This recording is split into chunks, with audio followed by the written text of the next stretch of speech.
Hi Shweta, I'm Kapil from TV9. Hi Kapil, how you? I'm fine. आप कैसे हो? मैं तो बहुत बढ़िया हूँ। आपने भौकाल महसूस किया? बहुत बहुत ज्यादा। और फर्स्ट सीजन के बाद तो काफी ये था कि सेकंड सीजन कब आएगा, बहुत वेट कर रहे थे। और जैसे सेकंड सीजन आया उसी दिन मैंने रात को 12 बजे आपका लॉन्च हुआ था। जी। रात 12 बजे बैठ के मैंने शाम सवेरे 6 बजे तक पूरा देख डाला, अर्ली इन द मॉर्निंग। अरे अरे क्या फर्स्ट बाप, बात है। Love you. So let's start. मेरा पहला सवाल तो ये था पुनीत जी से और गुरु जी से कि जब मिर्जापुर का फर्स्ट सीजन स्टार्ट हुआ था, आया था, तो उसे बहुत ज्यादा प्यार मिला था, लेकिन एक रिस्क थी कि डार्क स्टोरी थी। डार्क उसमें न्यूडिटी थी, उसमें एक्शन था, उसमें वायलेंस था, ये सब चीजें थी। तो प्रेशर था क्या कि ये सब चीजें होने के बावजूद जो दर्शक हमारे उसको किस हद तक प्यार देंगे, कोई क्रिटिसाइज करेगा कि नहीं करेगा, ऐसा कुछ दिमाग में चल रहा था। और जब रिस्पॉन्स आपको मिला, अल्टीमेट रिस्पॉन्स था, तो उसके बाद आपको कैसे लगा था एज अ क्रिएटर? तो ऐसा डर तो नहीं था कि वायलेंस की वजह से लोग प्यार नहीं देंगे, ऐसा नहीं था। जनरली वायलेंस और क्राइम स्टोरीज पब्लिक को अच्छी लगती है क्योंकि शायद वो आपकी निजी जिंदगी से परे होती हैं।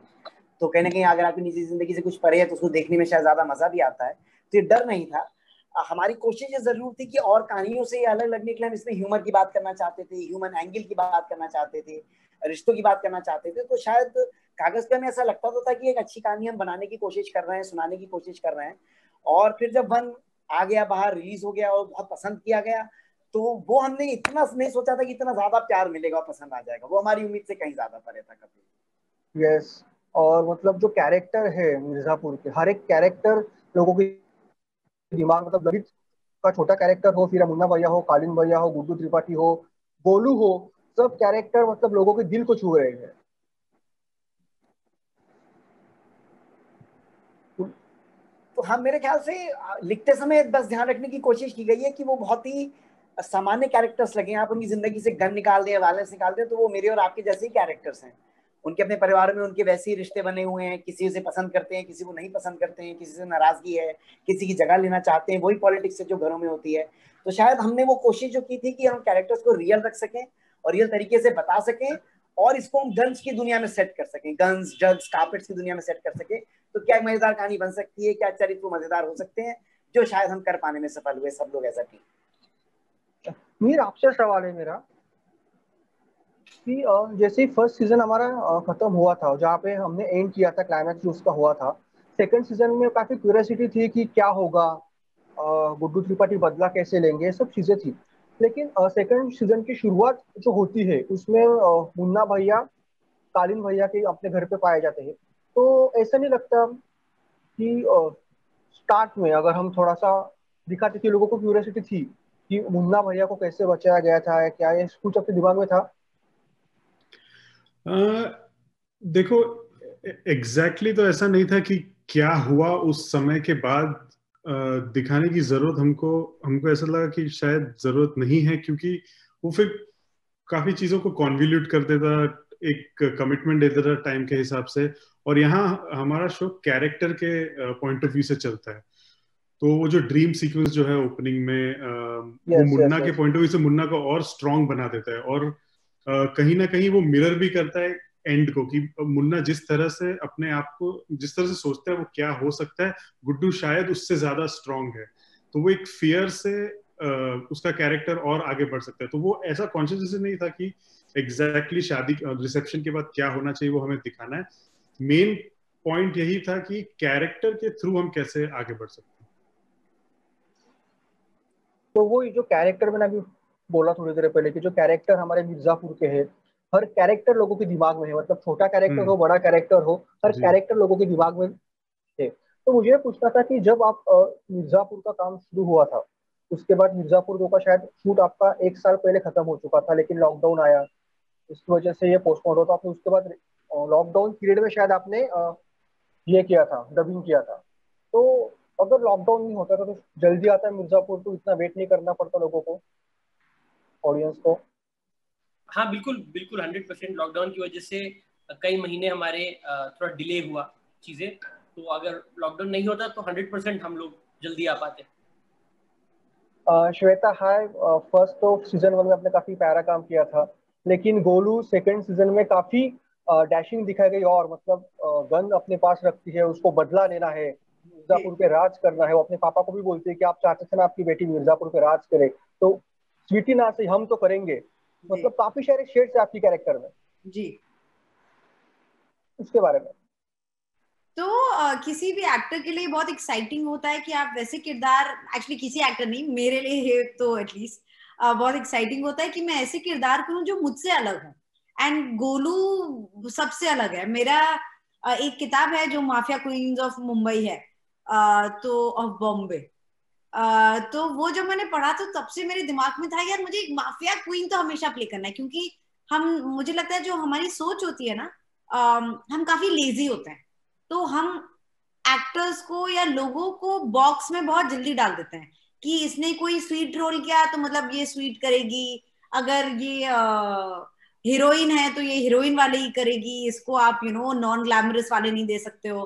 तो मुझे वो सब सरप्राइज करने में अपनी ऑडियंस को बहुत मजा आता है कि तुमने ये सोचा, अब मैं तुम्हें एक अलग चीज दिखाती हूँ, तो उसका खुद सरप्राइज करना। तो जब आपको मेरी आवाज आ रही है? आ रही। हाँ, तो जब ये गोलू का हुआ तो मैं बहुत ज्यादा एक्साइटेड थी, क्योंकि मुझे पता था कि गोलू के थ्रू मैं वो सब महसूस कर रही हूँ जो मैं अपनी लाइफ में कभी नहीं करना चाहूंगी। गोलू की जिंदगी में बहुत दुख है, बहुत दर्द है, बहुत हार्ट ब्रेक है। वो बहुत ही स्ट्रॉन्ग लड़की जो अपने खुद के चैलेंजेस को, जिसमें वो बिलीव करती थी, मतलब खुद के बिलीव्स को वो चैलेंज कर रही है। सॉरी, मेरे इसमें दिखा रहा है कि सब ऑफ हो चुके हैं। But we can hear you and yeah, but we can hear. थोड़ा सा कुछ नेटवर्क प्रॉब्लम हो रहा है, but we can hear you. अब आ रही है, लेकिन आप अब आ रही है, लेकिन बहुत नेटवर्क टूट रहा है। अच्छा, तो मेरे लिए वही एक्साइटिंग था कि मैं इस लड़की के थ्रू एक अलग जीवन जी सकूं। तो और वो किया, और काफी मुश्किल था, बहुत चैलेंजिंग था। एंड कई बार आपको जो लगता है कि ठीक है, जो कि इनफैक्ट सीजन 1 में गोलू बोलती भी है कि किसी एक का सही दूसरे का गलत, और दूसरे का सही किसी और का गलत तो हो ही सकता है ना। तो ये जो सोच है वो कितनी करेक्ट है। मिर्जापुर से तो मैंने लाइफ लेसन इतने सारे सीखे हैं। मतलब एज एन एक्ट्रेस एक काफी अच्छा चैलेंजिंग था कि गोलू जैसा रोल आपको करने को मिला, काफी शेड थे उसमें, इमोशनल है गोलू, बदला लेना चाहती है, तो एज एन एक्ट्रेस कितना चैलेंजिंग था आपके लिए? बहुत चैलेंजिंग था, क्योंकि एक तो चैलेंजिंग था कि हमने जब सीजन 1 किया था, जो कि इतने टाइम पहले था, तो आप आके फिल्मों में क्या होता है, या फिर जब आप एंथोलॉजी सीरीज कर रहे हो तो आप वो करते हो, वो खत्म होता है, क्लोजर आपको मिलता है, then you move on to finding another character. But यहाँ पे हमने वो खत्म किया, अब फिर 1 साल बाद, 1.5 साल बाद, 2 साल बाद आप वापस आ रहे हो, उस कैरेक्टर को वहीं से करना है। आप लाइफ में ग्रो कर रहे हो, मतलब सीजन 1 और 3 के बीच में आई थिंक एज गैप मेरा कुछ 4-5 साल हो जाएंगे, बट आपका कैरेक्टर नहीं, उसको मतलब कुछ दिन हुए हैं, तो वो अलग टाइप के चैलेंजेस होते हैं। फिर वो वही कि आपकी जो सिचुएशन है वो आपको बदल देती है, तो आपकी जो बॉडी लैंग्वेज है, जिस तरह से आप बात करते हैं, तो और आपके जो रिश्ते हैं वो भी बदल गए। मतलब गुड्डू के साथ जो गोलू का जो था वो अब एकदम अलग है, और अब उसको पता है कि वो अपने मन की बात, दिल की बात, सब कुछ वो बोल देगी। मिहिर, आपसे ये सवाल था, जो कैरेक्टर इसके है, मतलब उनका अलग अंदाज है, मतलब उनके डायलॉग डिलीवरी की स्टाइल, उनका बोलने का अंदाज, काफी हद तक इस सब चीजों पे वर्कआउट किया गया था बहुत। तो मुझे पूछना था कि जब ये मिर्जापुर का पूरा काम शुरू हुआ था, तो कैसे था, अपने कैरेक्टर कैसे किया था कि अखंडानंद त्रिपाठी के रोल के लिए पंकज त्रिपाठी जी को ही लेना था या कोई और था, क्या वो फर्स्ट चॉइस वही थे, गुड्डू त्रिपाठी हो, बबलू त्रिपाठी हो, ये कैरेक्टर आपका कैसे हुआ था? देखिए, पहले तो स्क्रिप्ट जब हमारे पास आता है और जब पुनीत लिखते हैं तो हम स्क्रिप्ट को बस स्क्रिप्ट की तरह से पढ़ते हैं, और उस कैरेक्टर के क्या ट्रेट्स है वो हम बस बात करते रहते हैं एक दूसरे के साथ, तीनों जन मिलके। और सारा रिसर्च पुनीत का होता है ह्यूमर के हिसाब से, वर्ल्ड के हिसाब से, pros and cons of character के हिसाब से। उसके बाद कास्टिंग डायरेक्टर के साथ बैठ के हम देखते हैं कि कौन शायद सूट करेगा इस रोल को, कौन जस्टिस कर पाएगा इस रोल का। तो और हम एक्टर के साथ नहीं लिखते कि यही एक्टर ये रोल प्ले करेगा। कहीं ना कहीं वो एक फिट मिल जाता है इवेंचुअली। हाँ। ओके, पुनीत जी, आपसे सवाल है मेरा कि ओटीटी प्लेटफॉर्म के काफी हद तक अच्छे अच्छे अभी वेब सीरीज आ रही है, फिल्में भी आ रही है, रिलीज हो रही है, लेकिन एक पूछना था कि जब भी ओटीटी प्लेटफॉर्म पे कोई वेब सीरीज आती है या कोई कुछ फिल्में, हम कहेंगे ज्यादा नहीं, कुछ फिल्में कहेंगे आते हैं, तो उसमें न्यूडिटी हो या फिर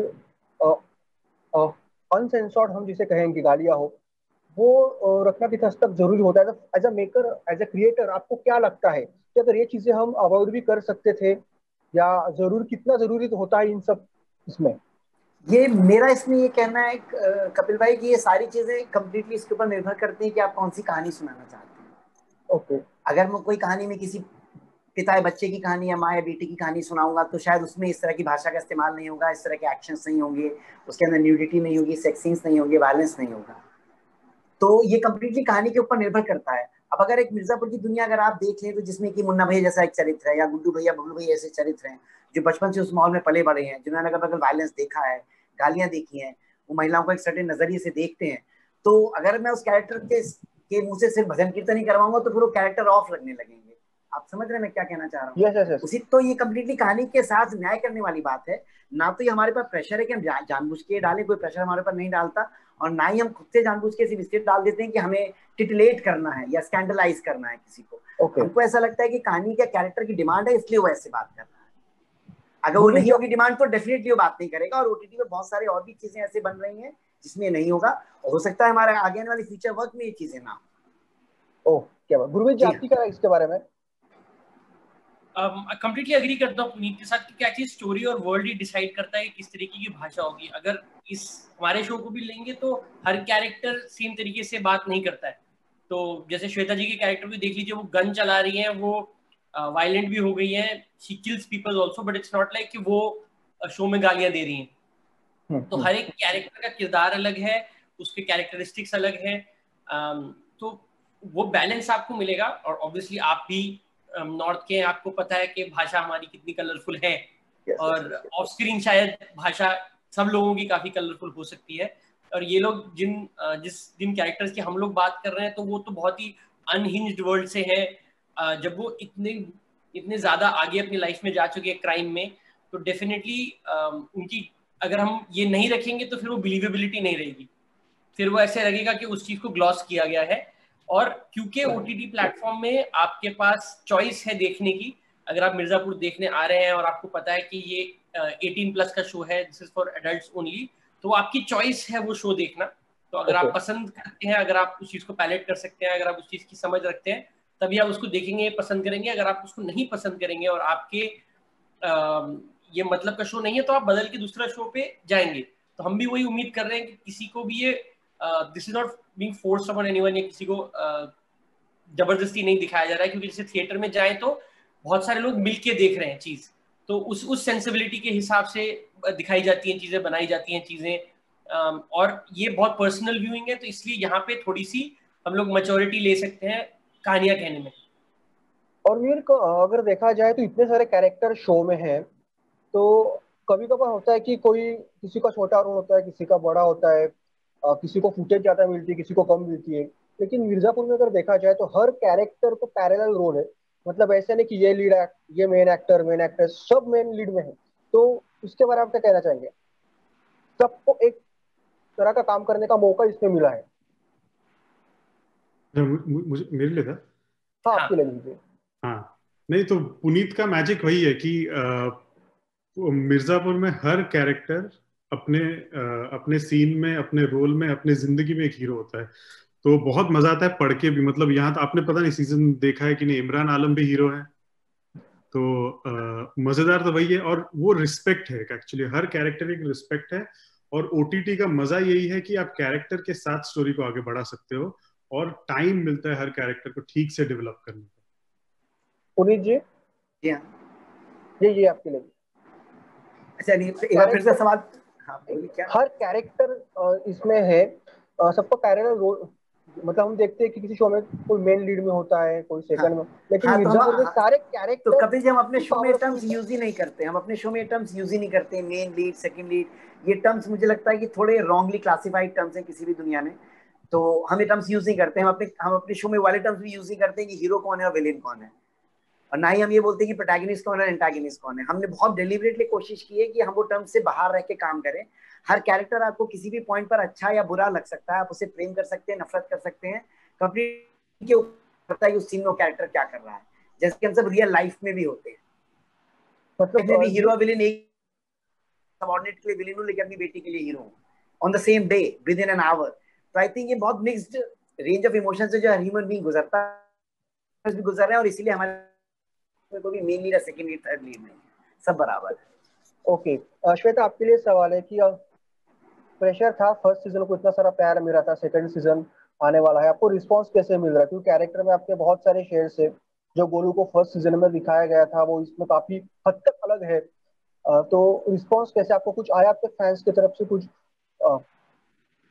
फैंस की तरफ से मतलब लिटरली हम लोग को कॉन्शियसली अपना फोन अलग रखना पड़ता है, क्योंकि सोशल मीडिया चाहे वो इंस्टाग्राम हो, ट्विटर हो, फेसबुक हो, अगर आप फोन रखते हो तो आपकी जिससे बात हो रही है, आपके खुद के घर वाले सब इतना एक्साइटेड है। मेरे पेरेंट्स और मेरे इन-लॉज ने सबसे पहले देखा Mirzapur, before my husband, before my friends, क्योंकि वो धीरे धीरे राशन कर करके देख रहे हैं, क्योंकि उनको पता है कि ये जो है ये 10 एपिसोड है, एक बार देख ले तो आप रीरन कर सकते हो, लेकिन एक बार आपको पता चल गया तो वो रेलिश करना चाहते हैं, मजा लेना चाहते हैं उस बात का। तो बहुत ही पॉजिटिव है यार। और वही लगता है कि एज एन एक्टर अगर आप चूजी हो काम के लिए और आप उतना अपना सब कुछ जान दे देते हो, तो वो जब अप्रिशिएट होता है वो बहुत जरूरी होता है, क्योंकि यस हम ये काम करते हैं अपने खुद के सेटिस्फैक्शन के लिए भी, बट हमारी ऑडियंस हमारे लिए बहुत जरूरी होती है। और हमारी ऑडियंस हमारे खुद के भाई घर वाले भी हैं, हम भी ऑडियंस है। मैं मिर्जापुर की one of the biggest fans हूँ, तो बहुत अच्छा लगता है जब लोग खुश होते हैं, जब लोगों को लगता है कि हमने उनको निराश नहीं किया। गोलू के अलावा ऐसा कौन सा कैरेक्टर है, अगर गोलू का रोल आप नहीं करती तो वो कैरेक्टर आपको आप निभाना चाहती थी, ऐसा कौन सा कैरेक्टर है? मुन्ना। मुन्ना।